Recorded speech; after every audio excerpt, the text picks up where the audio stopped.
সকলকে নমস্কাৰ। আমাৰ বিটিআৰৰ 25 আৰু 26 বৰ্ষৰ বাবে দুদিনীয়া আজি বাজেট অধিৱেশন আছিল। আজি বাজেট অধিৱেশন সম্পূৰ্ণ হ'ল। 843 কোটি টকাৰ এটি বাজেট আমি বিটিআৰৰ ৰাইজৰ বাবে ধাৰ্য কৰিলোঁ। আজি বাজেট পাছ হ'ল। এই বাজেটত বিভিন্ন শিতানত বিভিন্ন ডিপাৰ্টমেণ্টত যি এমাউণ্ট ধাৰ্য কৰা হৈছে, যি ধনৰাশি ধাৰ্য কৰা হৈছে, প্ৰতিটো ডিপাৰ্টমেণ্টতে খুব সুন্দৰকৈ জনসাধাৰণৰ বাবে বিটিআৰৰ জনসাধাৰণৰ ৱেলফেয়াৰৰ বাবে চিন্তা চৰ্চা কৰি বহুত ধৰণৰ স্কিম ইয়াত অন্তৰ্ভুক্তি হৈছে। গতিকে কিছুমান স্কিম, দুটিমান স্কিম আপোনালোকক অৱগত কৰাম। তাৰ ভিতৰত আমাৰ কমিউনিটি ৱেলফেয়াৰ ডিপাৰ্টমেণ্ট, যি ডিপাৰ্টমেণ্টৰ জৰিয়তে নতুন ডিপাৰ্টমেণ্ট এটা আজি সৃষ্টি হ'বলৈ গৈ আছে। নতুন ডিপাৰ্টমেণ্ট এটা সূচনা হ'ব, মুকলি হ'ব মে' মাহৰ পৰা। সেই ডিপাৰ্টমেণ্টৰ সম্পূৰ্ণ ক্ৰাইটেৰিয়া, সম্পূৰ্ণ বিষয়বস্তু নিৰ্ধাৰণ কৰা হৈছে। তাত এটি বাজেটো দিয়া হ'ব। বিটিআৰৰ সকলো জাতি জনগোষ্ঠীৰ সম্প্ৰদায়ৰ নিজৰ ভাষা, কৃষ্টি, সংস্কৃতি উজ্জীৱিত কৰাৰ বাবে, বিশেষকৈ ক্ষুদ্ৰ জনগোষ্ঠীসমূহ, জাতিসমূহ যিসকলৰ নিজৰ আইডেণ্টিটি, নিজৰ কৃষ্টি সংস্কৃতি বিলুপ্ত হ'বলৈ গৈ আছে, তেওঁলোকৰ ভাষা, সাহিত্য, সংস্কৃতিক উজ্জীৱিত কৰাৰ কাৰণে, ডেভেলপ কৰাৰ কাৰণে এই কমিউনিটি ৱেলফেয়াৰ ডিপাৰ্টমেণ্টৰ জন্ম দিয়া হৈছে। আৰু এয়া এক দূৰদৰ্শী, এক খুব সুন্দৰ সিদ্ধান্ত আমাৰ বিটিআৰৰ শ্ৰী প্ৰমোদ বৰদেৱৰ। এয়া সুচিন্তা বুলি আমি ক'ব লাগিব। আমি পূৰ্বে কেতিয়া কোনো চৰকাৰৰ দিনত কোনো ৰাজ্যত এনেকুৱা ধৰণৰ বিভিন্ন জাতি সম্প্ৰদায়ৰ সামগ্ৰিক উন্নয়নৰ কাৰণে এনেকুৱা আমি পলিচি দেখা নাই। আৰু এই জাতি জনগোষ্ঠীসমূহৰ এটি কমন কমিউনিটি মিউজিয়াম হ'ব, য'ত বিলুপ্ত হ'বলগীয়া সৰু ডাঙৰ সকলো জাতি জনগোষ্ঠী, বিটিআৰৰ 26টা জনগোষ্ঠীৰ তেওঁলোকৰ কৃষ্টি, সংস্কৃতি, সমল আদি তাত সংৰক্ষণ কৰি ৰখা হ'ব এই কমিউনিটি মিউজিয়ামত। তাৰ লগে লগে আমাৰ মাইগ্ৰেণ্ট ওমেন লাইভলিহুড, কিছু মহিলা আছে আমাৰ সমাজত, তেওঁলোকে বাহিৰত গৈ কৰ্মৰত কৰিবলগীয়া হয়। নিজৰ পৰিয়াল, নিজৰ ঘৰ সংসাৰ বাদ দি পেলাই কিছুদিনৰ কাৰণে বা মাজে সময়ে তেওঁলোকে বাহিৰত কৰ্মৰত হয়। তেওঁলোকৰ আৰ্থিক দৈন্যতা বা সংস্থাপনৰ বাবে এই মহিলাসকল, যিসকল মাইগ্ৰেণ্ট মহিলা, তেওঁলোকক ক্ষুদ্ৰ ঋণ দি পেলাই তেওঁলোকক লাইভলিহুড ট্ৰেইনিং, মাইক্ৰ' ফাইনেন্সৰ কিছুমান প্ৰশিক্ষণ বা ক্ষুদ্ৰ উদ্যোগী হিচাপে তেওঁলোকক সংস্থাপন দিয়াৰ কাৰণেও আমাৰ এই বাজেটত কিছু ধন ধাৰ্য কৰা। এম্পাৱাৰমেণ্ট যি মিছন যোৱাবাৰৰ পৰা চলি আছে, তাৰ ভিতৰত এইটো নতুন কৰি অন্তৰ্ভুক্ত কৰা হৈছে। তাৰপিছত আমাৰ মিছন বসুমতী 2.0, এইটোও আমাৰ মে' মাহৰ পৰা কাম হ'ব। য'ত আমাৰ 6টা বিষয়, লেণ্ড ইছ্যু, 6টা ইছ্যু ইয়াত সমাধান হ'ব। যোৱা সময়ত মিছন বসুমতীত প্ৰায় 14টা ইছ্যু দ্বাৰা প্ৰায় 2.5 লাখ লেণ্ড ইছ্যু চল্ভ হৈছে। লেণ্ডৰ বিভিন্ন ইছ্যু, পাৰ্চনেল হওক বা সামাজিকভাৱে হওক, কিছুমান ইছ্যু চল্ভ হৈছে। আৰু এতিয়া 2.0ৰ দ্বাৰা 6টা অন্যান্য কিছুমান ইছ্যু আছে। একচনীয়া মাটি পট্টা কৰা, NGO ছ'চাইটিক মাটি প্ৰদান কৰা, টি গাৰ্ডেন বা টি ছ'চাইটিক মাটি প্ৰদান কৰা, এনেকুৱা ধৰণৰ ইছ্যুবোৰ এই থাকিব 2.0। One child one file new এটা স্কিম লোৱা হৈছে। এটি শিশু প্ৰাথমিক শিক্ষাৰ পৰা উচ্চ শিক্ষালৈ শিশুটিৰ তাৰ সম্পূৰ্ণ ডিজিটেল ট্ৰেকিং হ'ব। জন্ম, ভাষা, বয়স, মাধ্যম সকলোখিনি আৰু অন্যান্য ব্লাড গ্ৰুপ আদি সকলোখিনি তাত ডিজিটেল হিচাপে অন্তৰ্ভুক্ত হৈ থাকিব। সেই শিশুটো বা সেই ছাত্ৰজন যাতে মাজতে যদি কিবা ড্ৰপ আউট হ'বলগীয়া হয় বা কিবা সমস্যাৰ সন্মুখীন হয়, তেনেহ'লে সেই ডিজিটেল ট্ৰেকিং কৰি, ডিজিটেল মনিটৰিং হৈ থাকিব প্ৰতি বছৰে, জানিব পাৰিব শিক্ষা বিভাগে। গতিকে ইয়াৰ দ্বাৰা এজন ছাত্ৰ, শিশু, এটি চাইল্ড, এটি ফাইল বুলি কৈছোঁ, যাতে ড্ৰপ আউট নহয়, শিক্ষাৰ পৰা বঞ্চিত নহয়, বা শিক্ষাৰ লগত ৰিলেটেড কোনো সমস্যা হ'লে এই যিটো ডিজিটেল ছিষ্টেম থাকিব, ট্ৰেকিং কৰা ছিষ্টেম থাকিব ডিজিটেল ছিষ্টেমত, এয়া মনিটৰিং কৰি ধৰিব পৰা যাব যে এই চাইল্ড বা এই শিশু বা ছাত্ৰজনৰ অসুবিধা কি হৈছে, তাৰ ওপৰত বিহিত ব্যৱস্থা ল'ব পৰা যাব। ঠিক তেনেকৈ আমাৰ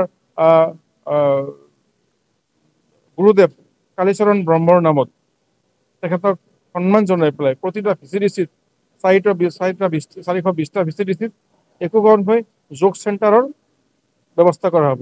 য়োগা চেণ্টাৰ প্ৰতিটা VCDCত হ'ব। গুৰুদেৱ কালীচৰণ ব্ৰহ্ম ডাঙৰীয়াৰ সন্মান জনাই, তেখেতক সন্মান কৰি, আৰু এই যোগ কেন্দ্ৰত আমাৰ বিভিন্ন অঞ্চলৰ CDCৰ অন্তৰ্গত সকলো পৰ্যায়ৰ লোক, যুৱক যুৱতী বয়সস্থ সকলোৱে যোগ প্ৰশিক্ষণ কৰিব পাৰিব। ইয়াৰ দ্বাৰা এজন মানুহৰ ব্যক্তিৰ বা এজন যুৱক যুৱতীৰ মানসিক শাৰীৰিক বিকাশ কৰাৰ কথা চিন্তা কৰা শিৱসাৰৰ এক মহান অনুভৱ। কাৰণ আমি উঠি অহা যুৱচামে যদি মানসিকভাৱে সুস্থ হওঁ, ৱেলবিং হ'ব পাৰোঁ, তেতিয়াহ'লে সমাজত ইতিবাচক প্ৰভাৱ পৰিব, সমাজখন ভাল হ'ব। গতিকে শাৰীৰিক মানসিক দুয়োটাৰ কথা চিন্তা কৰি এনেকুৱা ধৰণৰ প্ৰতিটা ভিজিটিত যোগ প্ৰশিক্ষণ কেন্দ্ৰ স্থাপনৰ ব্যৱস্থা কৰা হৈছে।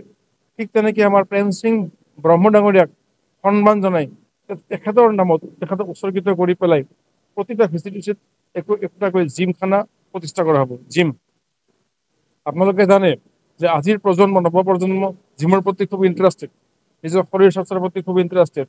আৰু যুৱ প্ৰজন্মক আমি যদি উচ্ছৃংখলতাৰ পৰা দূৰ কৰিব লাগে, যুৱ উচ্ছৃংখলতা, যুৱ সমাজত যদি আমি বিপথে পৰিচালিত হয়, তেওঁলোকক যদি আমি ঘূৰাই আনিব লাগে, এনেধৰণৰ জিম বা যোগ প্ৰশিক্ষণৰ আৱশ্যক। গতিকে আমাৰ চহৰত হয়তো জিমৰ ব্যৱস্থা আছে, কিন্তু গাঁও অঞ্চল, ভিতৰুৱা অঞ্চলত বহুত যুৱক যুৱতীয়ে জিম শিক্ষাৰ পৰা বঞ্চিত হৈ আছে। জিম কৰিব খোজে বা শাৰীৰিকভাৱে তেওঁলোকে সুস্থ সবল হ'ব খোজে, কিন্তু জিমৰ ব্যৱস্থা নাই কাৰণে এই জিম যিটো ব্যৱস্থা, জিমৰ যিটো প্ৰশিক্ষণ বা জিমখনত যোৱাৰ পৰা তেওঁলোক বঞ্চিত হৈ আছে। সেইকাৰণে প্ৰতিটা ভিচিডিচিত আমাৰ প্ৰেম সিং ব্ৰহ্ম ডাঙৰীয়াৰ তেখেতৰ নামত উৎসৰ্গিত কৰি পেলাই প্ৰতিটা ভিচিডিচিত যেতিয়া জিমখানা ষ্টাৰ্ট হ'ব, তাত গাঁও অঞ্চল, ভিতৰুৱা অঞ্চল, প্ৰতিটা অঞ্চল, বিটিআৰৰ প্ৰতিটা অঞ্চলৰ যুৱক বা যুৱতী গৈ পেলাই তাত জিমত গৈ পেলাই শাৰীৰিকভাৱে সুস্থ সবল হ'ব পাৰিব। এনেকুৱা ধৰণৰ আৰু ভালেমান এনেকুৱা নতুন আঁচনি লোৱা হৈছে আৰু কণ্টিনিউ যিবোৰ আঁচনি আছে সেইবোৰ চলিয়ে থাকিব। গতিকে এই আজি যি মানে এই আঁচনিবোৰ সমৃদ্ধ কৰি যি বাজেট লোৱা হৈছে 2025-26 843 কোটি টকাৰ বাজেট, এয়া বিটিআৰৰ এক জনমুখী বাজেট।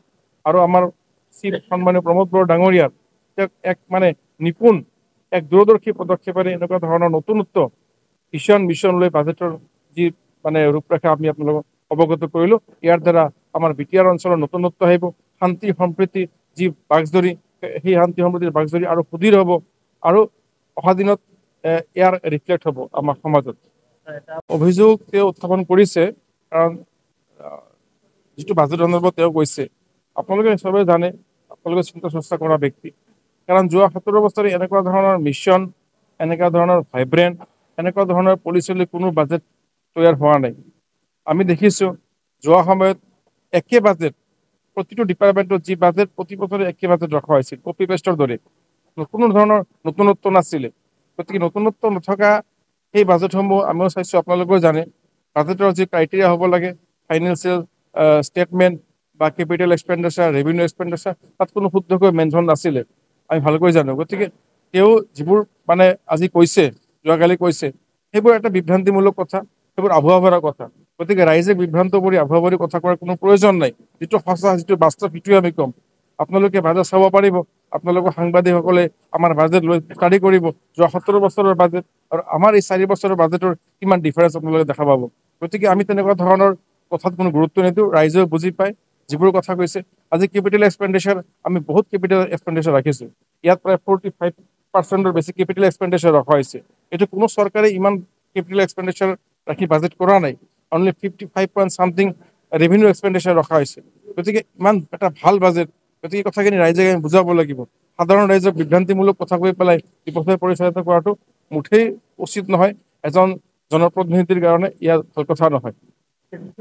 চোৰাকিনি বাজেট তেওঁলোকে ক'ব পাৰে, তেওঁলোকৰ সময়ত এনেকুৱা ধৰণৰ বাজেট তৈয়াৰেই হোৱা নাই। বিভিন্ন জাতি জনগোষ্ঠী, শ্ৰমিক, মহিলা, শিক্ষাৰ্থী, শিক্ষাৰ ওপৰত পৰিৱৰ্তন, আমাৰ যুৱকসকলৰ কাৰণে প্ৰশিক্ষণ, এইটো প্ৰত্যেককে লৈ কৰা হৈছে এই বাজেট, সকলো দিশ সামৰি পেলাই। গতিকে চুনাব কেন্দ্ৰিক বাজেট তেওঁলোকৰ কাৰণে হ'ব পাৰে, আমাৰ কাৰণে ৰাইজৰ বাজেট, আমাৰ কাৰণে ৰাইজক সেৱা কৰা বাজেট, আমি এইটোৱে জানো।